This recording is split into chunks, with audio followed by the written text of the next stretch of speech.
Hey everybody, and welcome to Classical Stuff You Should Know. We're a podcast that aims to bring you into the classical world as painlessly and as easily as possible. I am joined by Graham Donaldson.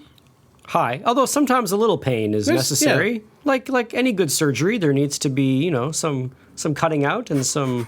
No, there needs, pain is... No, so most of my surgeries have not involved grand amounts of pain. No, but I mean, technically, you just are numb to it.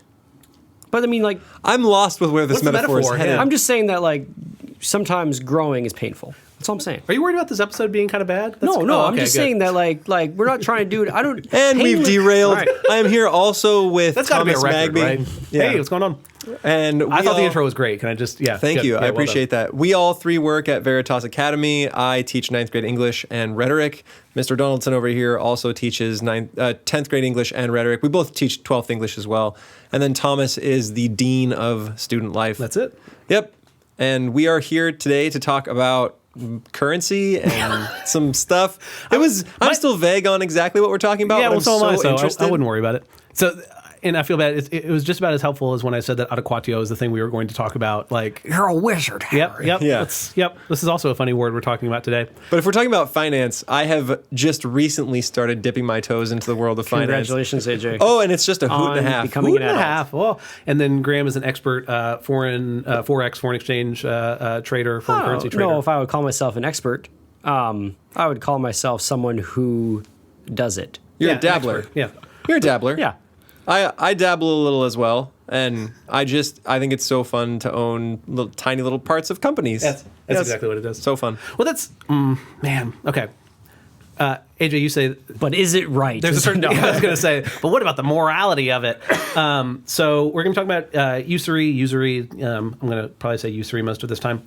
So the last, I don't know the order that these will go up, but recently AJ talked about an introduction to Dante. We previously talked about deadly sins, but in Dante's Inferno, there's this level for usurers, level for people who do this thing called usury. So I guess we're going to start out with, what does this word mean?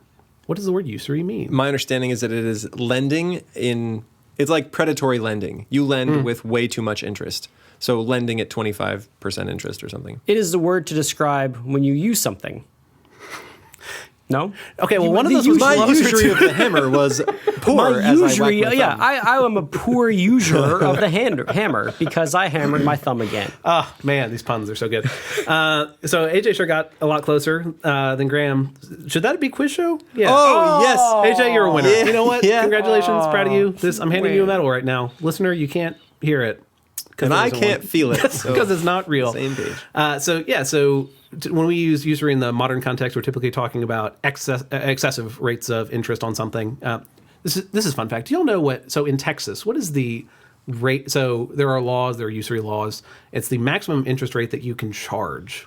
And there's a caveat that I'll tell you after you guess this number. Is it 11%? 21%? I think it's higher. I think for credit cards, isn't it pretty? Oh, credit cards, high? they can have their own flippin' field day.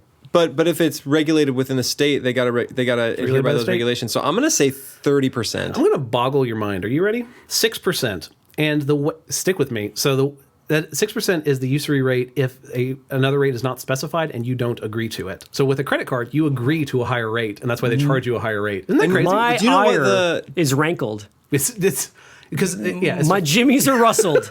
It's defined as 6%, but as long as you agree to a higher number, you will pay that higher number. If the bank gives you money and they don't tell you an interest rate, which would never happen, the highest rate they can charge is 6%. That's what that means. But what about credit cards that have 21% interest rate? You have agreed to a higher rate. Oh, so I can do that to friends. If they're like, "Hey, would you lend me $5?" and I say, "Sure," I don't have to specify, and I can still get 6%. Yeah, exactly. Oh, that is fantastic news. I'm never borrowing money. Seriously, I need to be worried about this. Goodbye, friendships. That's how that one would work. So do you know what the average for a credit card is? It's probably in the 20s. Somewhere between 20 and 30% is probably an average. Yeah, that seems crazy. It does. But whatever. Before coming to Veritas, I did finance. What happens with credit cards is that usually an interest rate is correlated with the risk of default. And so what you'd look at that and say is that there are more people who default on credit card debt, which means the bank doesn't get anything back, than default on a mortgage. So they kind of have to hedge their bets on those. Yeah, exactly. And so that's how it's priced. It's hedged in the sense that the average rate that the bank is getting is much lower than between 20 and 30.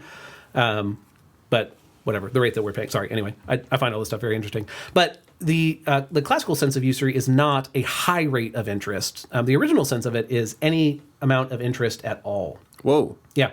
So. So it was immoral to charge. Immoral. Like, the internet. That's the man, internet morals. I don't know what I should do here. Well, go to eMorals. It'll tell you. Enter your quandary into the field, and it'll spit out what you should Google do. tells you what to do. So it was immoral to charge an interest rate on anything, on any money. So Correct. like even like 0.1%. Not allowed. Wrongo. Not allowed. Wrongo? Wrong. I mean, it's just full. We of, watched Rango in BMC and Bad Movie Club. Not too long how was ago, it? So it was delightful. What a treat. Johnny Yeah. Depp is a very humorous person. So this is it traces back a few ways, but Deuteronomy is probably the easiest one to talk about. So Deuteronomy 23, 19 through 20. This is what it says, and then we'll kind of come back to how this has been interpreted over time. You shall not charge interest on loans to your brother, interest on money, interest on food, interest on anything that is lent for interest. You may charge a foreigner interest, but you may not charge your brother interest, that the Lord your God may bless you in all that you undertake in the land that you are entering to take possession of it. So brother in this sense meaning Israelite, Jews, yeah. especially in the sense ancient of Deuteronomy. Yeah, And that's in Deuteronomy, so they had the laws of Jubilee, right? So every 50 years, if you had a debt, you didn't have a debt anymore. It's totally gone. I feel like they had to work around that. Like if I'm a lender, You wouldn't lend out. I'm not going to lend something out and be like, and not know that that's coming. And then, oh no, they don't owe me anything. Oh, I bet all the loans would dry up in the last 5 years before Jubilee. wouldn't For actually- sure. Yeah. But they wouldn't And then if you were one of those guys that had a lot to pay, you just kind of try to draw it out the last 5 years. Yeah, I'll get it to you next week, I swear. or it's like really short term, I guess you could do. So you could have a term that's less than the term that ends the day before Jubilee. Sorry, my banking background is like, okay, we could price this. We could totally make this work. Some other places, Leviticus 25:36, take no interest or profit, but fear your God that your brother may live beside you. And Ezekiel 22:12, you take interest and profit and make gain of your neighbors by extortion, but me you have forgotten, declares the Lord God. So coming down hard on, or saying that making profit on loans is immoral and is bad against God. It is wrongo, I think. Yeah. Wrongo. So there are other places that talk about it. So I think just kind of like reading those. Well, okay, I just read a few things to you. If you were to make a principle based on those verses, like what's the principle you would take from that pretty clearly? That it would be wrong for me to lend money to members of my, if I was an ancient Israelite, members of my community, but if a foreigner came in, I could lend money to those foreigners. Yep. With interest. Yeah. and I wonder if... You can lend. Lending is okay. It's the interest that It's the interest. Yeah. So if AJ needed $5, I could lend him $5. Yep. And he should pay you back. He should pay me back, But but I can't ask for $6 back. So I wonder if the moral principle here is that one should not gain by another's misfortune or need. Yeah. Like if Graham needs something, I can aid him, but I should never profit from his misfortune. But why not foreigners? I mean, we can profit from foreigners' misfortune. because there's a difference. Dude, I don't know those. I don't know those That's people.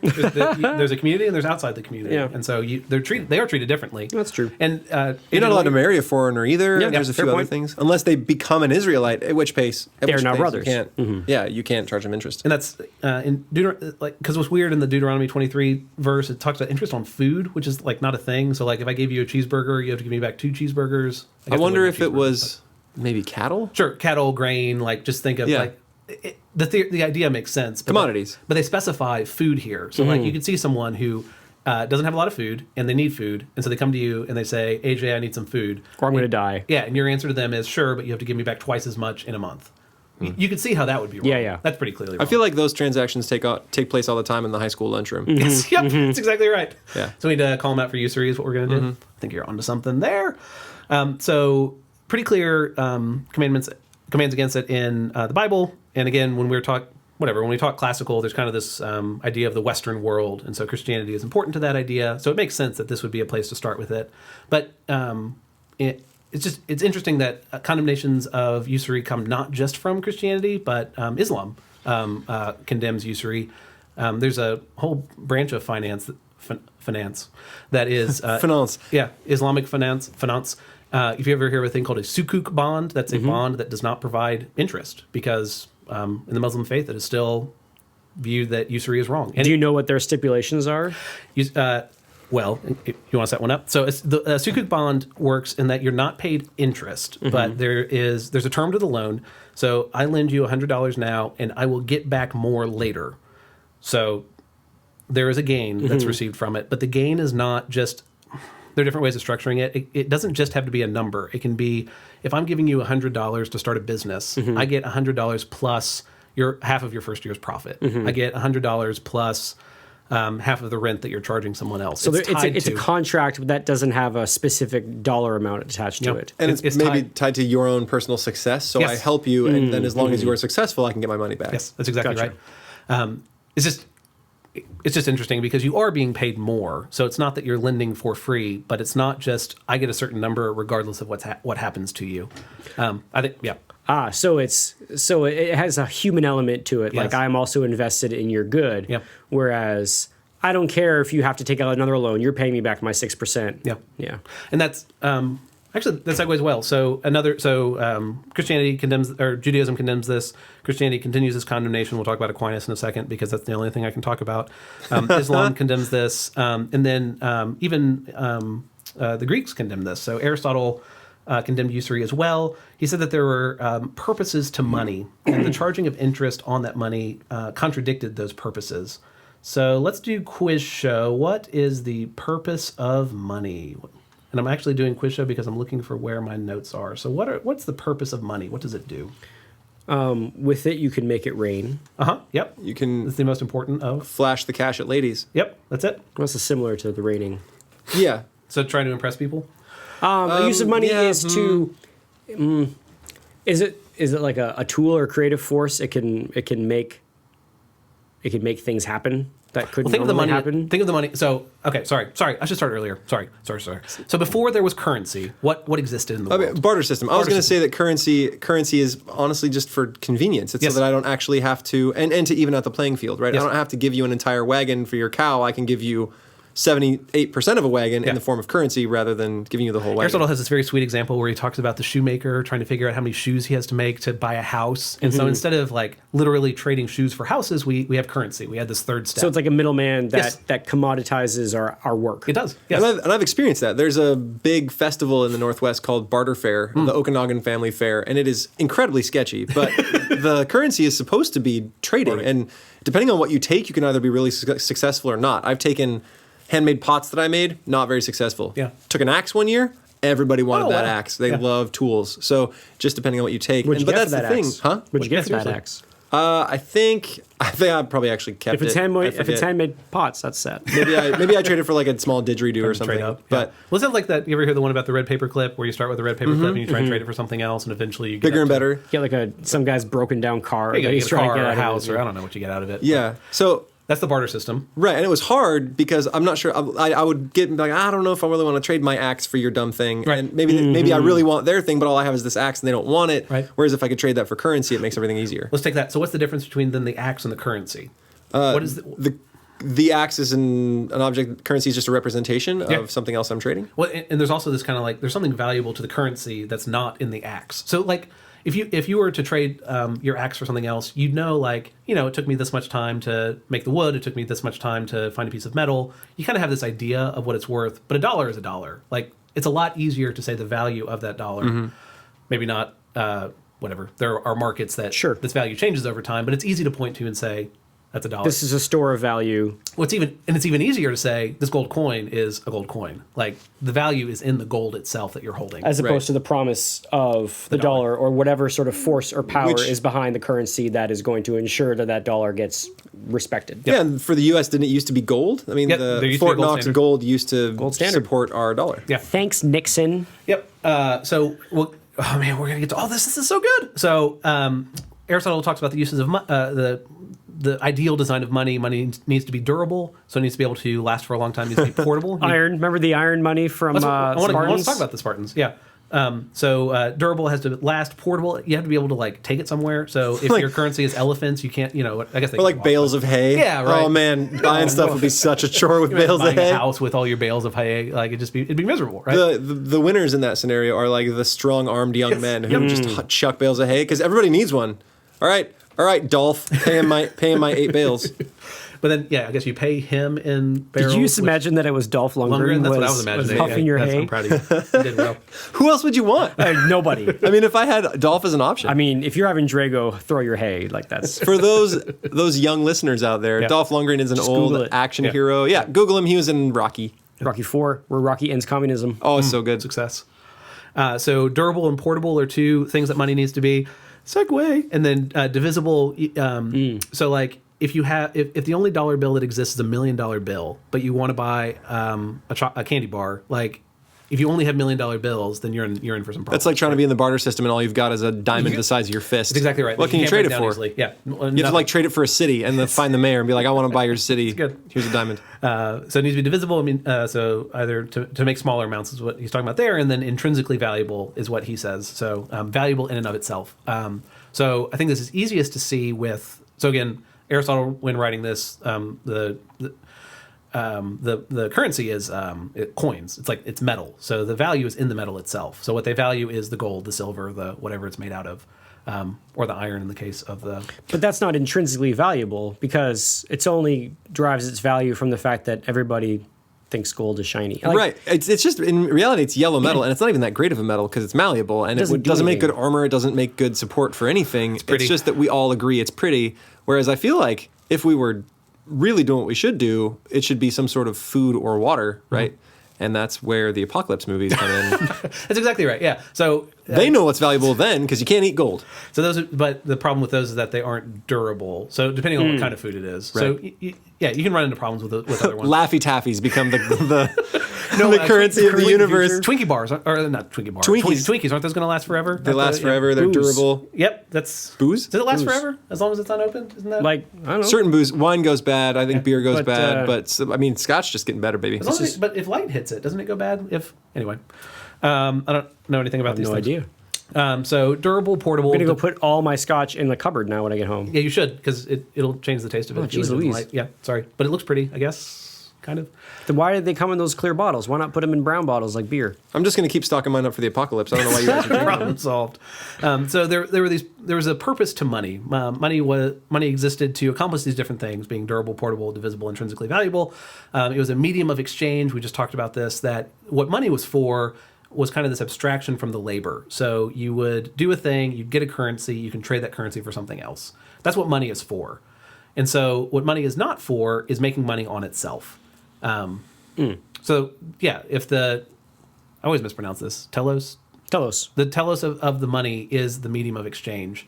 It's not as a means of making money. And this is Aristotle? Yes, this is So Aristotle. he would hate the modern The stock world. exchange. Yes. You would hate. Well, No, no, because that's stock different. exchange is companies. You're not Companies, just yeah. making money. You're not making money on money. You're adding Yeah. liquidity. Or you're doing God's work. It's according to... Says who? What? you not heard this? What? The head of Goldman Sachs gave a big speech saying that like bankers were doing God's work. It was Is that an actual quote? Yeah, it was like 2009 or something. Adding liquidity What was is his what I name? call it when I Blankenstein? pee in the garden. What's that? What? I'm sorry. What? I said adding liquidity is what I call it when I pee in the garden. What are you doing? I'm just adding liquidity. Bankers doing. It showed up in immediate search history. Hold on. Chief Executive of Goldman Sachs, Lloyd Blankfein, Blankfein. That's his name. says he believes banks serve a social purpose and are doing God's work. We're very important. Said in an interview with the Times of London. I've not heard that. So let's square that with usury laws here. Who's right? The CEO of Goldman Sachs or Aristotle. the popes of of antiquity? Or the popes of the Middle Ages and You say Aristotle? it like that. So again, with Aristotle, there's this purpose to money. Money is to buy different things, but making money on money is making money off of nothing. Aristotle says this. Aquinas makes this point more clearly. There's no labor to add. There's nothing done. Yeah. Like what have you really done? And so you're taking advantage of another person. You are stealing from them for nothing. And that's so Aristotle condemns it also. So really, you just kind of like look across antiquity in the West, but then it's not just in the West. But anyway, broadly was condemned. Usury was broadly condemned. And the church takes this position too. Do they still take this position? Yes. Interesting. The formal position is unchanged, but the definition of usury has changed over time. So that's kind of where. So if you still excessive interest. excessive interest, yeah. So if you look up in the again, the reason I keep pointing to this kind of stuff is that when you're talking about the first 1,000 years of Christianity, you're talking about the Catholic Church. And so if you look in the Catechism today, usury is still mentioned. But what they talk about is, so let's say there's a natural disaster and people want to rebuild from that natural disaster. It is wrong in that case to charge them Interest. excessive interest. Yeah, to do that because they're in a time of need and they need help, and you profiting off of that is wrong. But that's different from the purpose of money is a medium of exchange. Making money on nothing is wrong. Those are different reasonings. Yes, I can see that. So let's keep following it. So that is Aristotle. So where have we gone? Yeah, we Bible. We got some Aristotle, and then Aquinas will pick this up also because he reads Aristotle and likes him a lot. So the way the Summa is set up, so Aquinas's big work on theological questions, it's set up as a series of questions. So I'm going to ask you all some questions, and you're going to tell me. Quiz show. Yeah, Woo. kind of. Yeah, sure. And I want you to tell me Wait, what's the current score? I think I'm up by one. Isn't it 1-0? I think it's 1-0. I think it's 1-0. Or are you counting that first one where I said usury was the Yeah, that's the only one I'm counting was right the now. verb Yeah. of late. You got to come to play, Graham. I don't know why you got out of bed today, but I got out of bed to play. Okay, so is it a sin to take money as a price for money lent? I will read the question again. Is it a sin to take money as a price for money lent? How does Aquinas answer this question? That sounds like usury. I'm going to say yes. Well, he already answered yes, so I'm not going to answer no because I think it's yes. Okay, so then you're tied. Ding, ding, ding, ding. No, 2-1. Sorry, AJ's still up 1 So point. it Yeah. was- So that's- Aquinas takes the Think we position gotta that buzz in. It is a sin. I have buzzers in my office. Oh, they make really funny noises too. So We'll just make Aquinas's- noises. Aquinas's answer is to whether it is a sin to take money as a price for money lent is yes. The answer is yes. That is the definition of usury: is to take money as a price for money lent. What if I lend money and I say you can give me money back, you can give me the same amount of money back, and I'd love a batch of those cookies that you make all the time, and they're like, oh sure, here are some cookies. Now, he does address this. He says that there are like incidental goods that are okay to get, but he talks about like friendship. Like if you lend money and you get goodwill from it, that is it's a kind of payment. Like you're getting something, and that's okay. But it's receiving money for it that he's really taking issue with to call that usury. When does it cross the line and become a bribe? A bribe? What do you mean? Oh, that to secure that loan. I don't know. Anyway, Don't bribe people? I don't know. That's an interesting question. He talks about how with usury is akin to separating owning wine versus consuming wine. So I charge you one price to buy the wine and then a second price to consume that wine. Like wine's good is in its consumption. So to buy it is to buy the right to consume it. To separate those two things and charge separately is to charge for a thing that doesn't exist. It's like a corking fee at a restaurant. Those are wrong too. Those are wrong. Man, let's just rail against. This is so good. My ire is rankled. Unless, My jimmies are rustled. unless I really need someone to uncork it for me. Like my hands They don't charge you work. $20 if you bring. But you get only if you bring your own bottle. Only if you bring your own. Yeah. Otherwise, they just overcharge you for the wine at the restaurant. That's right. So the quote from Aquinas: accordingly, if a man wanted to sell wine separately from the use of the wine, he would be selling the same thing twice, or he would be selling what does not exist. Wherefore, he would evidently commit a sin of injustice. Whoa! So again, charging for a thing that doesn't exist, it's injustice is what is happening with usury, with charging interest. And then he continues this analogy. But I thought that It's a good thing you got out of banking, Thomas. because it was just sins right and left. I don't think that's right. So then this is the interesting one, and this is the one that surprised me. So sorry, I probably shouldn't have said that before asking the question. Is it lawful to borrow money under a condition of usury? Is it lawful to borrow money under a condition of usury, i.e., you would be paying interest? Lawful or sinful? Is it lawful to borrow money under a condition of usury? I'm going to say, wait, lawful? That's what he said. I'm It's not going to say sinful. yes, because if you're in a position where that's all you can do, I'm going to say yes, and then the crime is going to be on the lender. I'm going to not say the on same borrower. thing. It's an injustice. You're the victim here. Yeah. Well, not even, I don't know, victim might be the right word, but this is his position he takes, which, I don't know. I'm curious what you all think about this. So it's wrong to lend money and to receive that interest, but it's not wrong to take the loan and pay the interest. Does that not seem like a contradiction? I don't think so. It's wrong to beat somebody up, but it ain't wrong to get beaten up. Yeah. Yeah, I guess if you think of it as an injustice and victim mentality, it logically follows that it's not wrong to be paying that interest. Especially if I'm Sucks. charging you twice for the same thing. It's not wrong to be charged twice for the same thing. It's just unfortunate, right? Yeah. That's when you go and you try to make things right. You didn't do anything wrong, they did. It is by no means lawful to induce a man to sin, so to commit usury, yet it is lawful to make use of another's sin for a good end, is what his answer is. Oh, man. Accordingly, we must also answer to the question in point that it is by no means lawful to induce a man to lend under a condition of usury, yet it is lawful to borrow for usury from a man who is ready to do so and is a usurer by profession.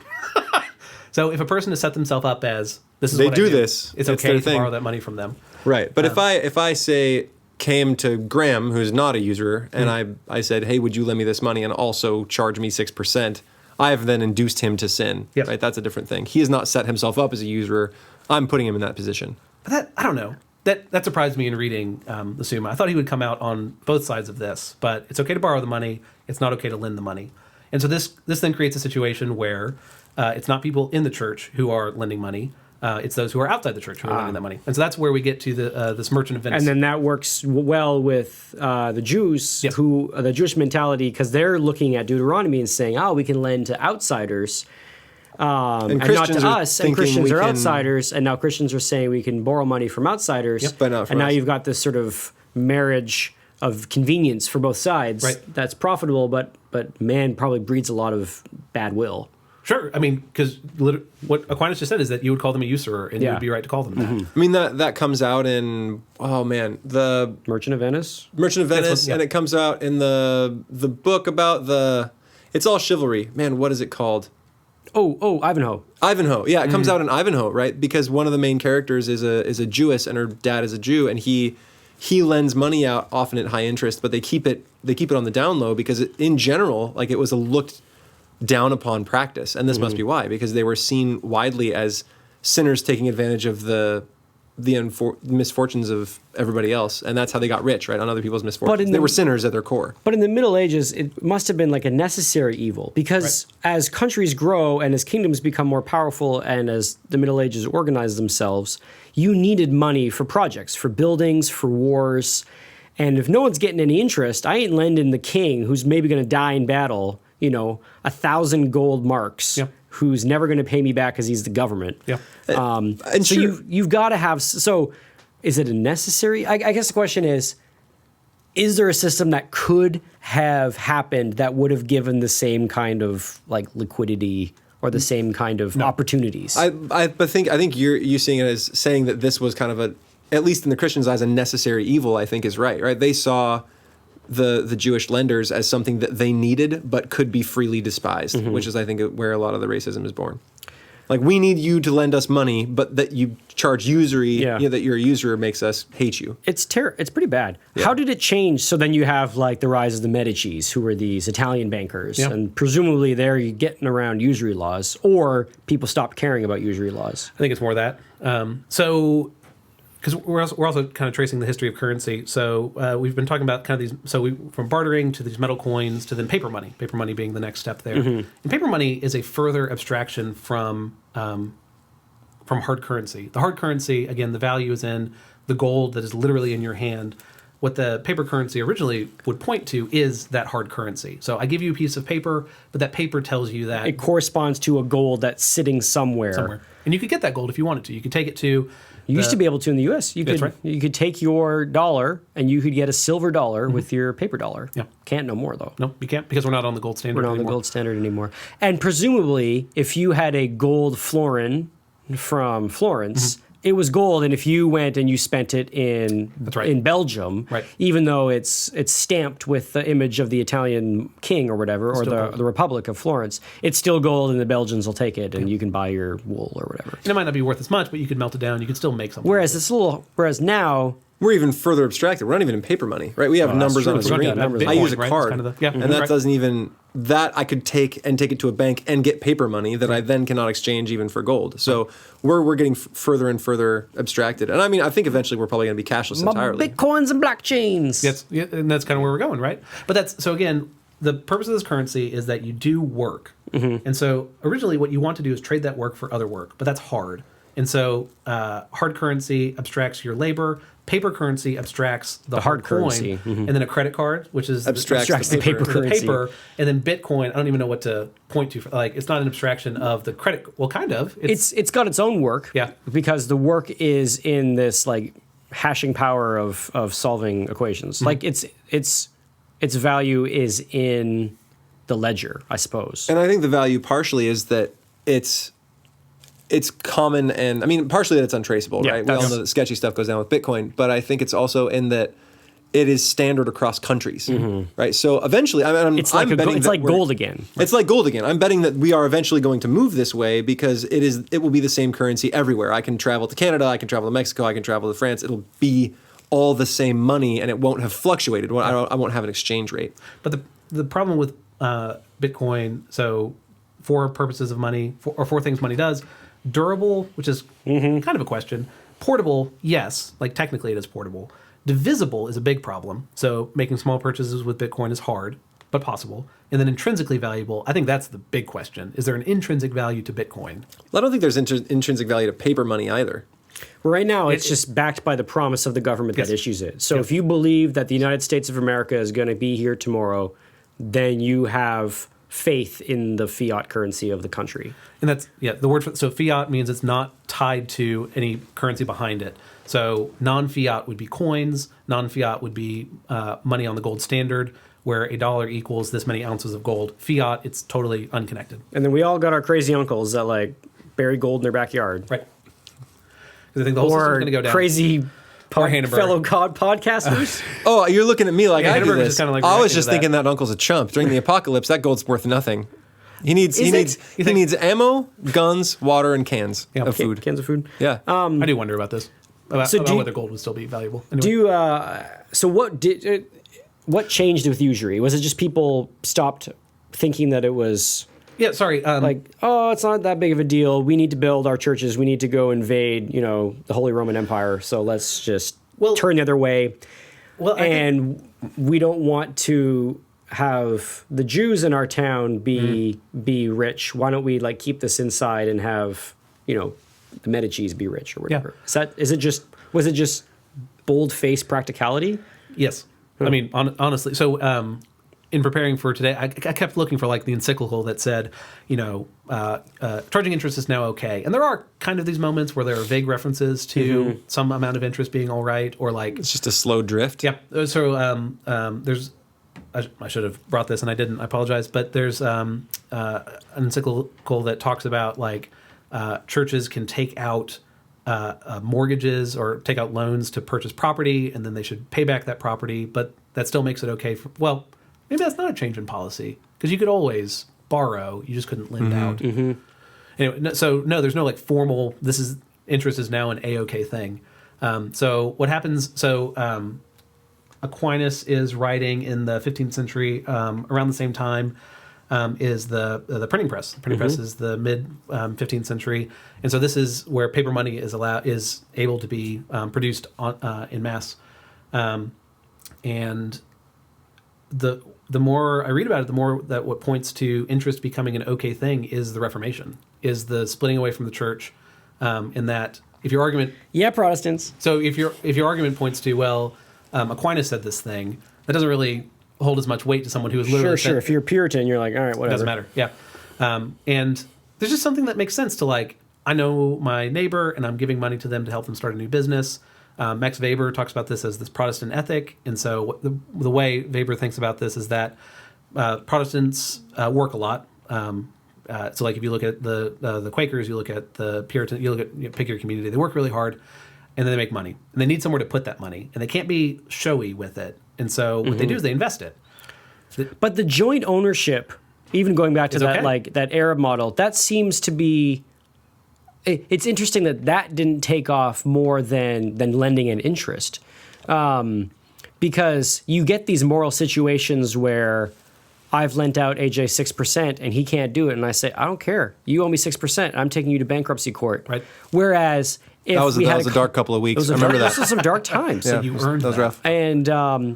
And you have, I think, 17 more podcasts till you're all square, and then we release you from the shackles of doing this. No, I'm just kidding. I'm an indentured podcaster. Doesn't actually want to be here. You nailed my ear to the door Yeah. when we started this. But it feels like that method of joint stock ownership, where you're owning a part of the company and you want that company to succeed to get your return, seems to make a lot more sense than interest rate loans. It's just curious that didn't flourish as much. I agree with we you. have the stock I agree market, with you so we 100%. have joint ownership, but Yes. So yeah, and usually when you talk about the ownership of a company, you talk about equity, which is stock. So it's ownership versus debt, which is not ownership. It's money lent to a company that is then paid back.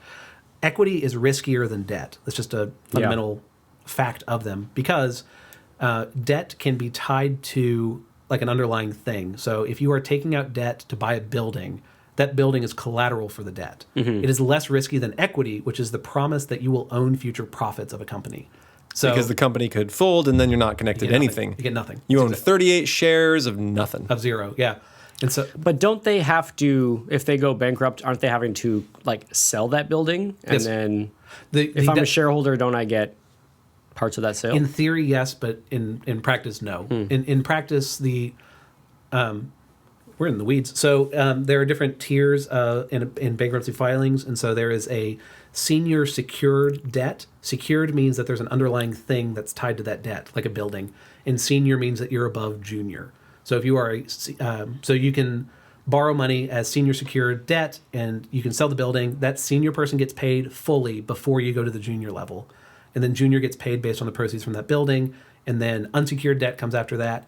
And then equity comes below that. So by the time you get down to equity, there's nothing. The money's all There's gone. nothing left. Gotcha. And there are technically levels above that. The people who work for the company get paid before the debt holders get paid. Anyway, debt is less risky than Yeah. equity, and so that is a reason for it. But your question of can we have a society without usury? Can we have a prosperous society like this without usury? The answer is no. I mean, the free flow of capital, the availability of capital, is what's allowed us to. There's a money supply. Sorry. I need to take out money at interest Yep. to start my business, Yes. right? If I want to start a business, I've got $3,000. I can't do that Yeah. unless I can take out a loan and then eventually pay it back with my success. But then what's also weird to think about is that like the loan you're taking out is not real money. It's like you've increased the amount of money in circulation by lending out debt. By lending that money You've out. created.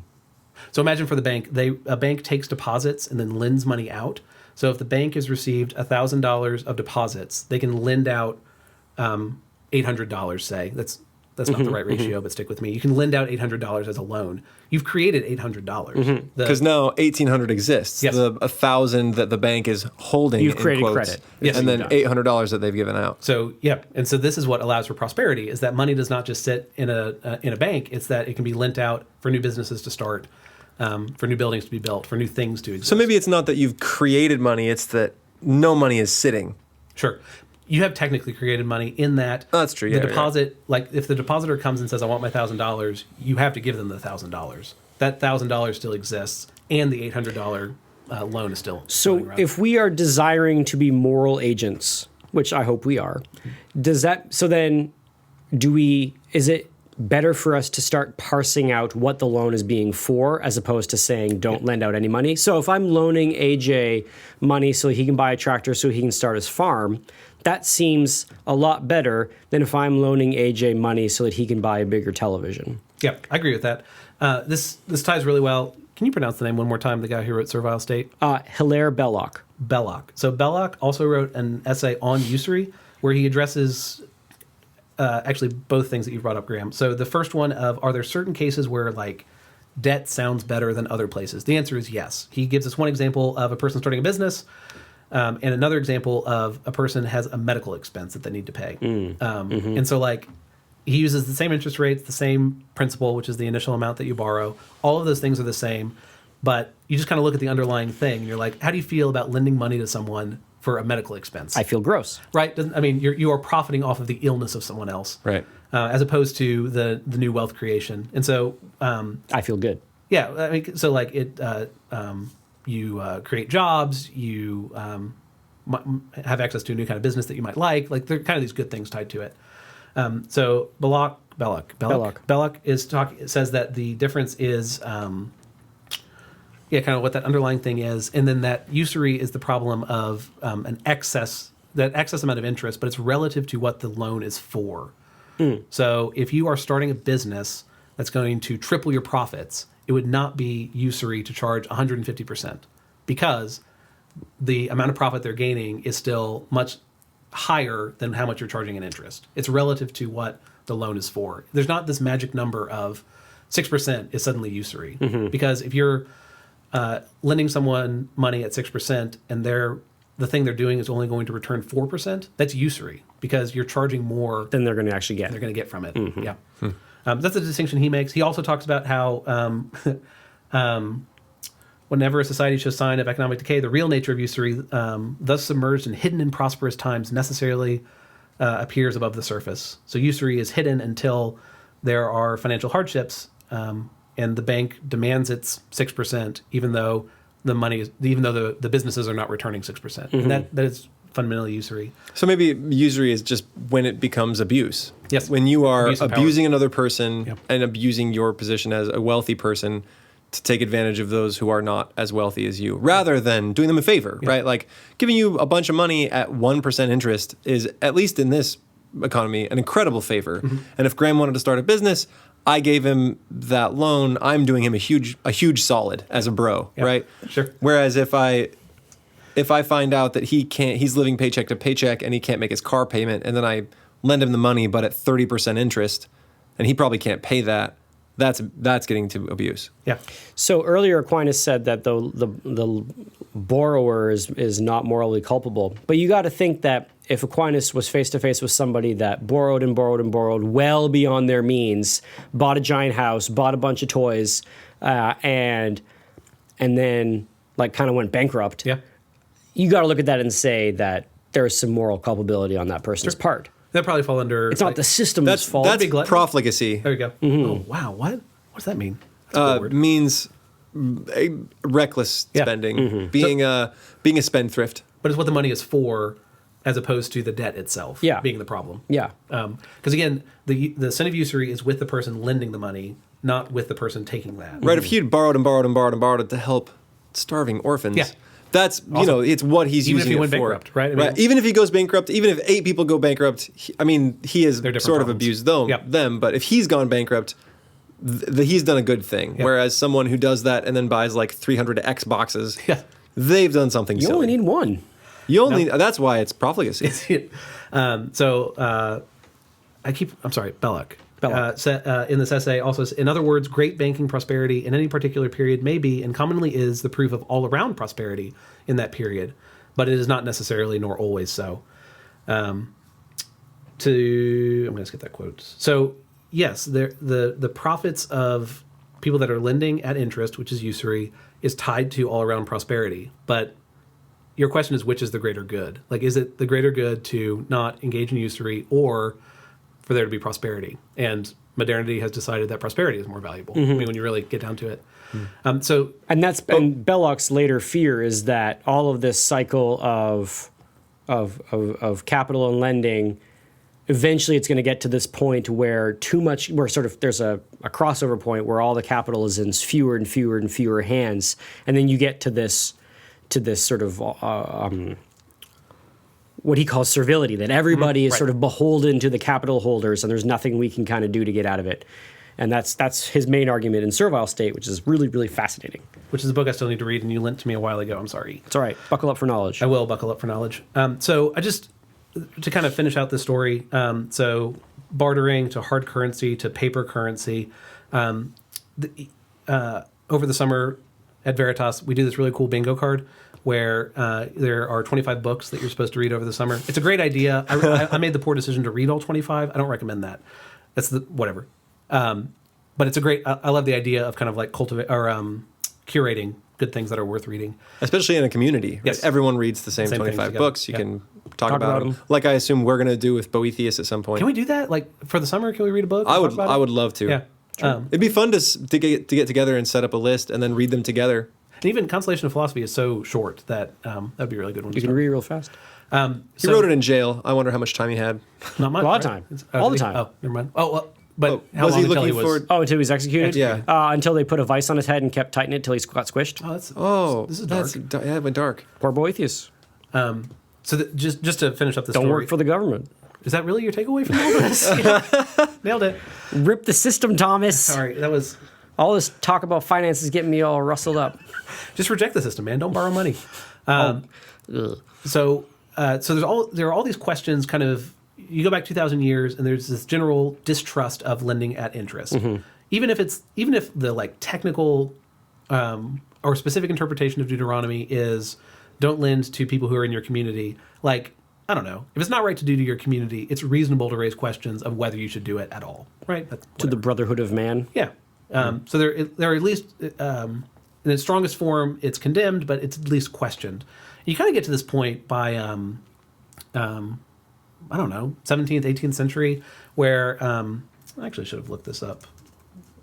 One of the books over the summer, that was why I said this, is Pride and Prejudice is one of the books that was on the list of books to read, written at the end of the 18th century. So 1797 is what this says in front of me, published in 1813. So you get to this point where they're talking about the incomes that these rich people bring in. So Mr. Darcy, do you remember the income of Mr. Darcy? It's just all interest. It is all interest. So yeah. So anyway, Darcy makes £10,000 a year, but when it says £10,000 a year, what is it talking about? Some of that is Darcy, as a landowner, has people who Work the farms. work the farm, and then he gets a piece of that, but they also get a piece of that. And so it's more an equity relationship than a debt relationship. It's kind of both, but whatever. So he gets that money, but then also what he has access to is government bonds. They're called consols, is the old one, but they were perpetual bonds. So a bond is debt, and when you buy a bond, you're buying the debt of someone else. So in this case, it's the debt of the English government. And so in buying the debt of the English government, you are giving them your money to be the government of England, build roads, to have a police force, to fight Napoleon. Yeah, there you go. All those things. That's actually a great example because usually bonds are sold in war times. Buy war bonds, patriotism. Any World War II museum has all those old posters of buy war bonds. Yeah, and they would have people in cities that they'd have quotas for how much to sell. It was a big deal. And there'd be like these little prizes for the woman of the town who could sell the most war bonds and that kind of thing. So a consul is like that. You are buying the debt of the government. You're giving them $100, and they are agreeing to pay you, the consul owner, forever. An interest rate. And that interest rate is somewhere between, so at the time that Pride and Prejudice takes place, it's somewhere between 3 and 4%. Hot dang. So you are getting 4% forever if you buy a console, which is awesome. So that's how... Is it still paying out? Are there still old British consoles that are paying out? They've been... There's a formula to calculate the value of a perpetuity. So the latest ones that were bought out were the ones that England sold in World War II, and then 100 years later paid them off. They refinanced them essentially. So no, not anymore. Not anymore. Wow. But so now all of our debt has terms to it. So you can buy U.S. government debt. 10 years. It's usually 10 years, right? 10 years is the most common, but you can buy 30-year, and I think you can buy 50-year debt. They floated the idea of doing 100-year debt, but I don't think that actually happened. Ain't nobody alive for that. And that's we're at You'd get it for your kids. Your younglings. and we're at a rate of historically low interest rates. But so locking in a low interest rate for 100 years doesn't make any much not a great sense. idea. But more power to you. All that to say, when Darcy has an income in Pride and Prejudice, it's from interest on government debt. So we've moved. So in the course of 1700 years, we've moved from this strong condemnation that or questions of usury to a nobleman, a person who is looked on favorably in the story, is receiving interest annually. That's his only income. He's not working for anything, and he is still a noble character. But he can do genteel things like hunt and ride and... Yeah, but the basis of it is the interest. And that's what I'm getting at. That, yes, he can do good things, but is there... I don't know. We've lost the ability to ask that question of whether the underlying thing he's making money on is okay. So just an interesting thing. So we've gone from... Interesting? Oh, my word. That. Listen to this podcast for major profit. We need a tagline. Can that not be it? So 2,000 years. Putting the coin in a coinus. I actually kind of like that one a lot. I do too. Do we make t-shirts based on all of these? A coinus. So you do actually like that Classical stuff you should know. Cryptocurrency. A coinus. Are you just saying words right now? I Yeah, believe- I don't see how those are What's the connected. connection? I don't. We can launch our own coin, boys. we could. A coinus? A coinus. we starting our just own, made cryptocurrency? 1,000% just by thinking of the idea. If you right would now. like to invest in a cryptocurrency, Named stay Aquinas. tuned. Go to Classicalstuff.net. classicalstuff.net and invest in a coinus. It's just probably a little late to the party. It hurts. It was almost as good as what, Kanye West. Kanye West. No, that does. You told me about this, Graham. Yeah, and then Kanye sued him and shut it Did he down. really? Yeah. Oh, yeah. He was like, "Hey, stop using I figure my." you would check that with him before you do that, but You'd think he'd be all over it. I feel like you'd email Kanye and Do you have just his email address? or So- just like tweet at him. Okay, good. So, Thomas, my sort of final question is then what ought to be the Christian's relationship with interest and lending money and owning bonds and taking out debt? Is it just kind of an every man for himself, don't be excessive? Or should there be like a...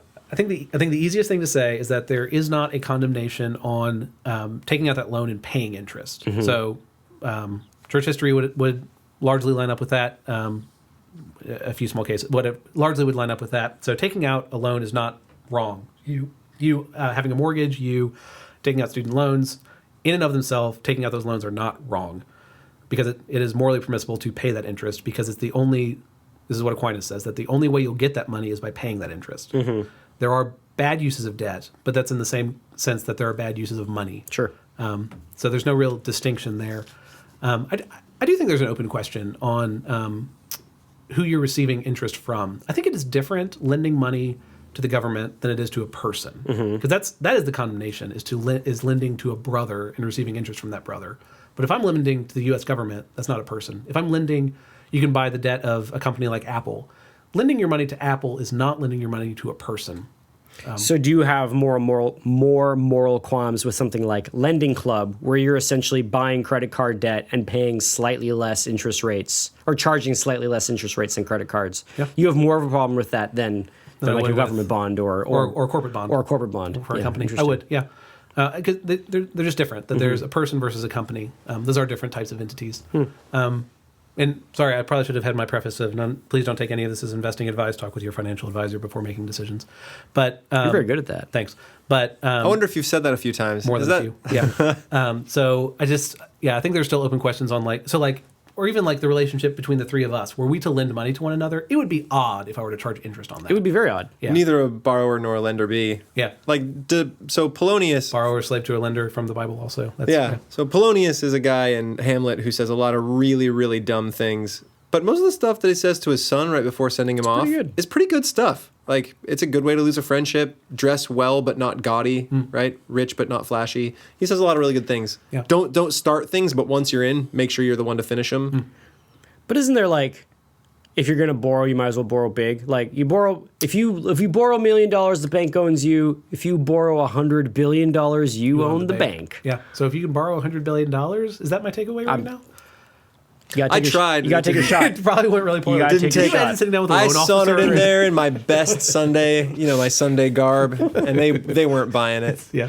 All right, we should wrap this up. Yep. So anyway, that's kind of a history of usury. Kind of gets us to this modern view. But yeah, I guess that's everything I have. Can I do classical stuff I got wrong? Yes, you can. I'm really good with microphones, you guys. And so our 3 episodes Before our spring break episode. before our spring break episode, my microphone was turned around for each one of those episodes. So if you notice I was quiet, that's because I was talking into the wrong side of the microphone. Anyway. And you may have noticed that you could pick up me surreptitiously sipping coffee because the Could you- microphone was I couldn't pointing hear right that. at me. Oh. I couldn't hear that. Was that really? Oh. Maybe that was the statement I'm trying to make is that that's more interesting than the comments that I gosh. make. No, so, wait, yeah. that is not true. In Thomas's defense, the microphone looks incredibly similar front right. ways and back ways. All it says is just- mine has a nice little logo on the front that tells me when things are there. Theirs are both the same one and it looks the same. Yeah. And AJ puts the microphone in front of me. I don't do anything.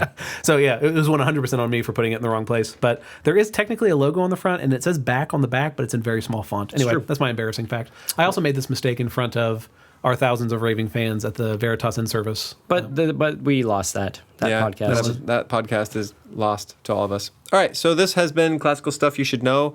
You can reach us at classicalstuff.net. You can email us at classicalstuff@veritasacademy.net. And you can also tweet at us at classicalstuff, CLSSCAL Yes. stuff Yes. at Twitter. And At Twitter. At Twitter. at twitter.twit. Yep. that's it. And eventually we're going to have shirts, one that says, we put the coin in a coinus, and another that says, rend thee the system. Yeah. And That's actually what I like. I'm just kidding. I would actually buy a rend thee the system I would buy shirt. that. Yeah. There you go. We Yep. got 2 orders. Graham? I'm in. 3. Good. Sweet. We're going to make a wild profit We're that on this. band that wears their own shirts when they perform. Yeah, but the great thing is people can't see us perform, so we're okay. That's right. All right, thanks everybody for listening, and we will see you next time. Bye.